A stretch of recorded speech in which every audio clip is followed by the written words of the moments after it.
First about the impact of e-commerce on our business. And when I was preparing this panel, I was just looking at some numbers at Prologis. And I think it's quite astonishing. Only 5 years ago, when we looked at our portfolio, the share of e-commerce, e-leasing for the e-commerce sector was below 5%. It was around 3% every year, so quite limited. But nowadays, the share of e-commerce leases in a total new leasing on a portfolio is around 20% per quarter. So that's massive.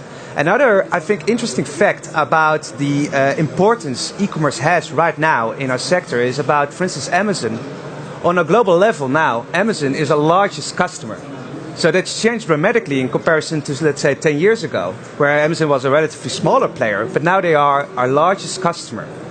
So a lot of trends happening in the market, and I think e-commerce right now, we really see this as a structural driver of demand for logistics product. So it is here to stay. That's clear for us. But of course, new trends evolve as well. And I think one of the more interesting trends are, of course, the technological trends, which you see in the market, like autonomous trucks. It's still in the early days. Everybody's still, and that, by the way, that's for e-commerce as well, but even for autonomous trucks is earlier in the days.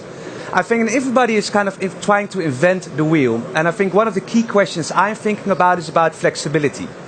How does you as an investor need to work with these kind of new innovations, and how do you need to adopt? And how do you need to adapt to these innovations to be attractive for your investors in your funds, but on the other side for your customers, of course? Certainly the internet revolution has changed shopping habits forever. And as a result of that, e-commerce is a major player. If you look at GDP across Europe, 3% of that is covered with online retailing at the moment. So as was rightly said by one of the earlier panelists, e-commerce is here to stay. I think there's been a fundamental change, structural change in the way that that's impacted on the logistics market, and that's changed forever, and it's absolutely driving demand 100%. I think it's quite prophetic that earlier on there was a bomb scare just as we were about to do a panel on retail, and I think it's had a massive negative impact on a lot of what is happening on certainly the high street retail.